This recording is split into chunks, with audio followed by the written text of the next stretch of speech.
Salut les créateurs, j'espère que vous allez bien. On se retrouve aujourd'hui pour une nouvelle vidéo Storytime et comme vous pouvez le voir, je suis en repos puisque vous avez travaillé à ma place, vous m'avez envoyé vos vidéos d'anecdotes, d'histoires en photo, en vidéo, en audiovisuel. Merci à toutes les personnes qui ont participé, donc c'est la suite de cette vidéo, c'est ce qui arrive juste après cette intro. Si vous voulez participer, déjà, si ce concept vous plaît, dites-le moi dans les commentaires et si ça vous plaît, peut-être qu'on en refera. Et du coup, si vous voulez participer, n'oubliez pas de vous abonner pour à l'avenir m'envoyer vos vidéos dès que je referai ce concept. Voilà, je vous laisse avec les vidéos des participants, regardez jusqu'au bout. On se retrouve à la fin. En attendant, chers abonnés, à vous la parole. Et salut Olivier, bonjour à tous. Alors je vais vous raconter comment j'ai failli foirer ma première presta. Il y a 2 ans, 3 semaines après avoir créé ma micro-entreprise, j'ai un coup de fil. C'est une boîte de com sur Paris qui aimerait enregistrer des témoignages de ses clients à Perpignan, donc là où je suis basé. Je m'y attendais pas du tout, mais pourquoi pas. Un peu plus tard, le jour de la presta, j'arrive avec mon A6300, tout se passe pour le mieux. Je fais mes petits plans de coupe, puis vient la première interview. Là, je filme en 4K. L'interview dure un petit peu plus de temps que prévu, et là, c'est le drame.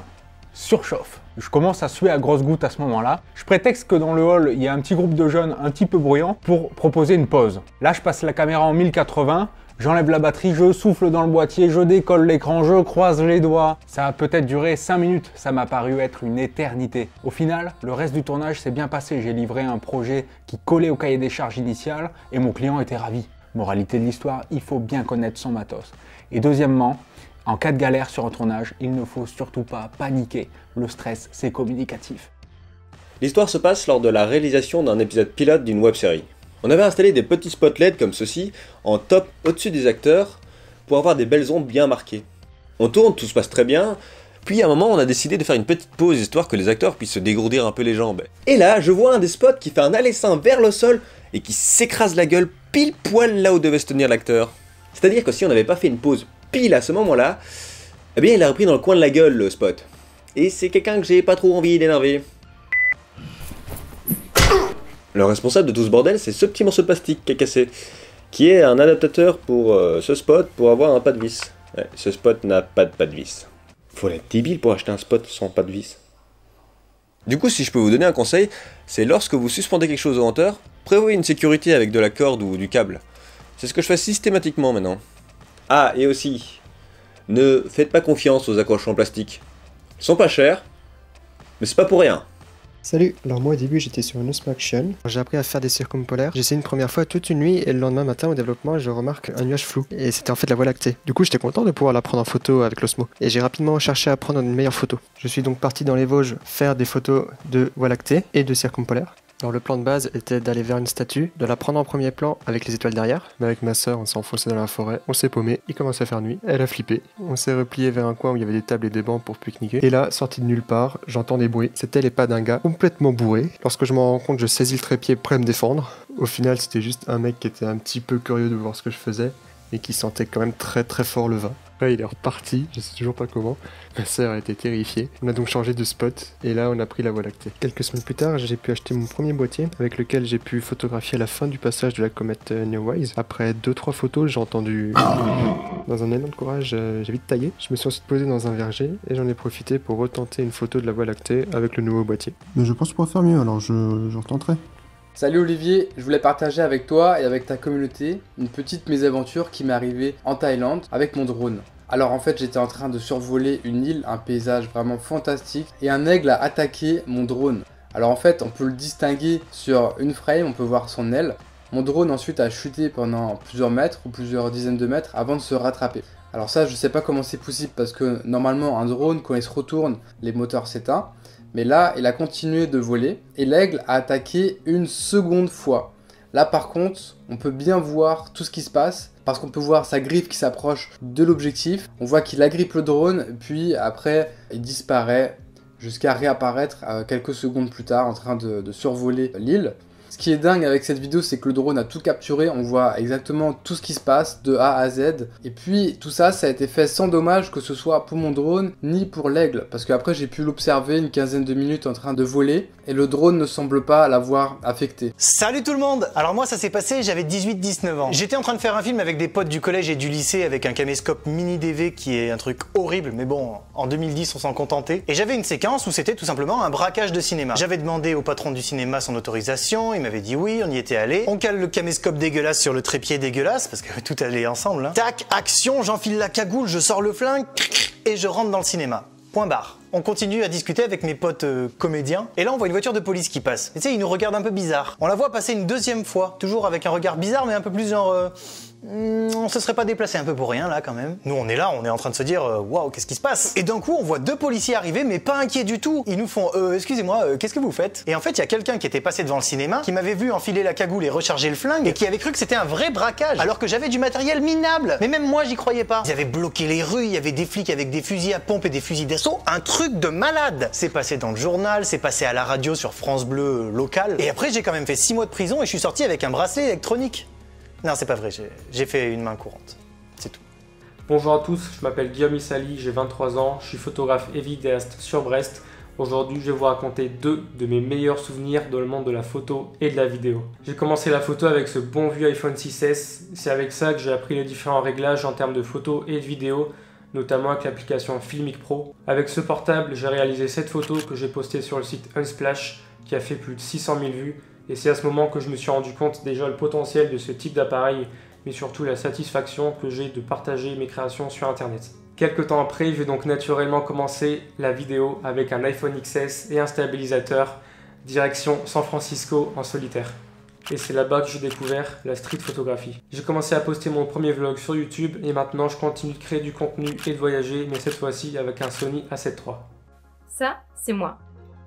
Camille, 27 ans. Motarde, un petit peu barge. Tout a commencé comme ça, je filmais mes camarades de classe, nous sommes en 2009, j'ai 16 ans. Et puis les années passent, je filme tout simplement mon quotidien, les fêtes, les anniversaires, les mariages, les baptêmes. Des petits moments de la vie qu'il faut garder précieusement en souvenir. Des choses drôles, ou moins drôles parfois, mais qui font toujours un petit peu sourire. Nos petits débuts où on commence à tester nos capacités, cette fameuse dolly, pour faire des travelling que j'ai créé à partir d'une règle de maçon. Des balades moto, beaucoup de balades moto, pour des associations, des bonnes causes ou juste des délires entre amis. Et puis arrive cette fameuse année 2019. Mon frère fait ce pari fou, traverser l'Atlantique en solitaire. Il me fait confiance et me demande de créer son film. C'est mon premier contrat. Bref, j'ai créé ma micro-entreprise dans l'audiovisuel. Bonjour jeunes gens de ce monde, je m'appelle Marion Piana et j'ai une petite chaîne YouTube sous le pseudo d'Ici Babouille. Suite à la vidéo d'Olivier Schmitt nous incitant à partager notre expérience audiovisuelle, je vais donc revenir sur le plus important pour moi. Premièrement, je suis pas pro et je veux pas le devenir parce que ce n'est pas mon ambition. Deuxièmement, entre la photo et la vidéo, je me suis toujours plus intéressée à la vidéo car le plus important pour moi c'est le mouvement et le rythme. La vidéo est avant tout pour moi un outil pour pouvoir extraire un morceau de ce monde et construire un regard particulier par rapport à cela. Un jour, pendant que je faisais un timelapse sur Lyon, que vous pouvez donc voir juste ici, un homme d'une 50aine d'années est venu me parler, intrigué par ce que je faisais. Ça a donné lieu à un échange vraiment unique et sincère sur sa passion pour la photo argentique, sur la ville de Lyon et aussi sur le regard artistique que l'on peut développer sur les choses qui nous entourent. Et je me suis rendu compte après au final que sans ce moyen, je n'aurais jamais pu faire du coup toutes ces centaines de rencontres qui m'ont nourri et qui m'ont fait évoluer intérieurement. Donc je voulais finir là-dessus parce que j'ai vraiment la certitude que c'est pas fini d'arriver. Allez. Salut vos yeux. Vous connaissez sûrement ce petit micro sans fil. Bah c'est pas parce que c'est Rode qui le fait que c'est parfait. Gros tournage pour moi, je m'occupe de tout, cadrage, son, lumière et montage. Je me décide à acheter les wireless Go. Une fois reçus consciencieusement, je les teste et je me rends compte qu'il y a un souffle de malade. Je me demande si c'est pas mon appareil qui fait du souffle, donc je teste sur une carte son, c'est pareil. Je consulte des avis de pros qui me disent bah oui effectivement il y a du souffle, mais je trouve rien sur internet de gens qui rapportent le fait qu'il y a beaucoup de souffle. Donc je me dis bon c'est peut-être moi qui déconne, bon. Donc le tournage arrive et au niveau de mon moniteur j'entends que le son est catastrophique et ça se vérifie au montage. Mes pistes vidéo sont nickel, mais par contre les pistes du Rode pourries. Mais avec les années j'ai pris l'habitude de toujours faire une seconde prise son, du coup mon micro perche a fait le job, donc je contacte le revendeur des Wireless Go qui m'envoie une nouvelle unité et je me rends compte qu'il n'y a pas de souffle sur cette nouvelle unité. Morale à moi-même, toujours te faire confiance. Si tu sens qu'il y a quelque chose qui va pas, questionne-toi, remets-toi en question, mais remets aussi en question le matos. Je réfléchissais un soir et je me dis bah très bien, je vais faire un film, comédie romantique, J'ai essayé de le financer moi-même. On devait le faire en 15 jours et hop, on l'a fait en 7. L'idée de base en fait du truc, c'est de parler tout simplement de toutes ces personnes qui s'inventent des vies pour séduire des gens. Je vous assure, il y a plein de blagues. Il y a genre une parodie de Flash Gordon qui est dedans, Ranger Riley. Oh, alors accessoirement, on voit la princesse Vespa, les posters et tout et tout. Bah ça c'est calé sur nous a quitté au dernier moment et donc on a dû trouver une remplaçante, sachant que normalement elle doit tourner genre dans 1 heure suivante. Mais après on a eu d'autres galères comme ça, genre d'autres jours il y a eu des hôtels, des restaurants, il y a eu des appartes qui nous ont dit non au dernier moment. C'est pas que c'est frustrant, c'est surtout que c'est à ce moment-là tu te poses la question, est-ce que tu veux vraiment faire le film ou tu abandonnes? Et bah quand t'as passé 4 mois et que t'as passé des nuits blanches et tout en train de stresser sur le film, tu te dis bah non, je vais le faire. C'est un seul métier, c'est-à-dire on essaie de raconter des histoires aux gens. C'est un métier qui demande juste beaucoup de patience. Salut, moi c'est Slob, je suis graphiste et clipmaker dans le milieu hip-hop depuis un petit moment déjà. Donc première anecdote, on était sur le tournage d'un clip à Caen. Donc là je vais faire une prise drone, je décolle et là je tourne autour d'un mât dans lequel le drone s'est pris en fait. Il est tombé, il s'est crashé, game over. Donc là retour à Caen pour un clip d'un groupe de métal qui s'appelle Machination. Donc là j'avais acquis un nouveau drone que j'avais acheté à un ancien participant de Koh-Lanta. Pendant le repérage, je voulais faire décoller le drone pour faire des prises, sauf que là, courant d'air dans l'entrepôt, le drone se met à vriller. Je veux le faire atterrir le plus smooth possible. Je le refais cracher au sol. Il rebondit, il s'éclate contre le mur. Je me dis le drone, c'est plus pour tout de suite. Ce qui est marrant pour ce clip, c'est qu'on a eu un petit problème d'alimentation parce qu'on était dans une école désaffectée, sans prise, sans secteur. Du coup, on a ramené 10-15 rallonges qu'on a raccordées entre elles pour aller se brancher chez un gars qu'on connaissait qui habitait à 200 mètres du spot. Petite anecdote aussi, je reconduis la figurante chez elle et au retour pour rentrer chez moi, je m'endors sur l'autoroute, je m'endors genre 5 secondes, je me tape une barrière de sécurité, ça fait des étincelles, j'ai eu la peur de ma vie. J'aurais pu en dire beaucoup plus, mais voilà, ça fait plaisir de partager ça avec vous. Merci à vous pour l'attention et bonne vidéo. Et bien le bonjour les créateurs, j'espère que vous allez bien. Bien le bonjour YouTube, moi c'est Christophe, photographe basé à Paris spécialiste dans le portrait. Et aujourd'hui je vous parle d'une de mes anecdotes concernant l'une de mes photos. Mais avant ça, intro. Ok, moi le truc c'est que j'adore faire les shootings vraiment à l'américaine quand tout est bien ficelé. Et là j'ai 2 amis qui m'appellent pour un shooting et clairement rien n'est préparé. Ça sent clairement le shooting à l'arrache. Mais bon je me dis écoutez why not, on va essayer de le faire. Donc elles arrivent, elles prennent leur pull, elles trouvent des feuilles sur le chemin de l'allée. Pourquoi pas de la même couleur que leur pull. Sur le du shooting, on retrouve également le même feuille en raccord avec leur pull. Là je me dis c'est vraiment un gros hasard. On met un peu une petite mise en scène un petit peu vraiment très vite fait. Je viens pour les shooter et là qu'est-ce qui se passe? Boum! Incroyable, tout concorde, pas de Photoshop, ce sont les vraies couleurs, tout matché parfaitement. J'aurais voulu le faire moi-même, l'avoir pensé pendant des mois, je n'aurais pas réussi à avoir un tel rendu. Waouh! Un shoot de l'Arkansas, je suis trop content du résultat. Franchement comme quoi, des fois, de l'imprévu naît la créativité. Et un petit conseil pour finir, comme la photo c'est que du partage, comme dirait un grand photographe créateur français qu'on adore, bah le petit conseil c'est trust yourself. Allez bye! Bonjour à tous, je m'appelle Victor, je suis vidéaste et photographe et à côté de ça j'ai aussi une chaîne YouTube sur laquelle je produis du contenu autour de mon métier avec des tutoriels etc. Et donc l'anecdote que je vais vous raconter elle concerne un tournage corporate que j'ai réalisé il y a plusieurs semaines, c'est assez récent finalement. La veille avant de partir je fais ma petite checklist pour bien m'organiser, être sûr de ne rien oublier niveau matériel. Je fais mon sac, je mets tout ce qu'il faut dans mon sac. J'arrive donc sur le lieu de ma prestation, je rencontre les personnes que je vais devoir interviewer. On choisit un endroit où est-ce qu'on va filmer, je mets mon trépied, ma caméra, l'objectif. Et pour ce qui est du micro, il faut savoir que je travaille avec des micros sans fil, les Rode Wireless Go avec un petit micro cravate. En général, le micro, je l'ai dans des petites pochettes comme ça. Ces pochettes-là, j'en ai 2.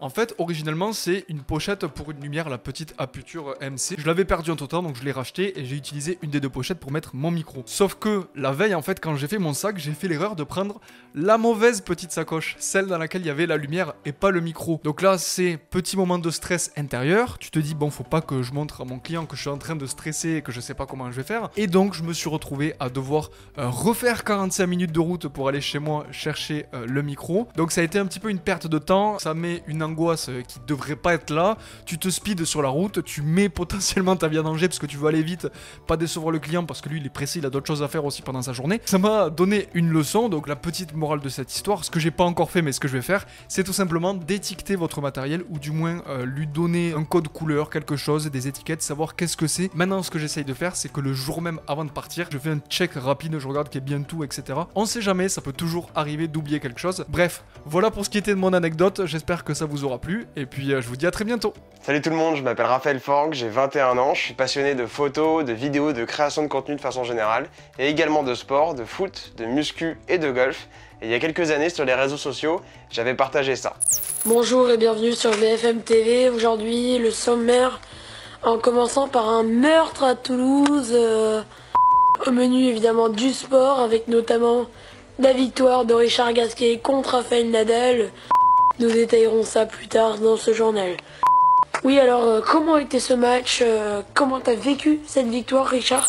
Et aujourd'hui, j'ai la chance d'avoir décroché un stage dans une grosse entreprise de multimédia sportif de journalisme. Et j'ai envie finalement de tirer 2 leçons de cette histoire. La première, c'est que évidemment, croyez en vos rêves, donnez-vous les moyens de réussir. Et la deuxième surtout, si jamais aujourd'hui vous êtes comme moi et que vous savez pas trop ce que vous voulez faire dans votre métier, peut-être que ça peut être intéressant pour vous de vous référer à ce que vous aimiez quand vous étiez petit. Voilà, j'espère que cette petite anecdote vous a plu. Bye. Encore une fois, merci à toutes les personnes qui ont participé, qui nous ont partagé leurs anecdotes, leurs histoires. N'oubliez pas de me dire dans les commentaires si ce type de vidéo vous plaît et si vous souhaitez voir un épisode 2 de la vidéo dont vous êtes les héros. Comme d'habitude, un petit pouce bleu ferait très plaisir. Si vous êtes nouveau sur la chaîne, bienvenue à vous. N'oubliez pas de vous abonner. À très bientôt les créateurs. Faites de belles photos, faites de belles vidéos. Ciao!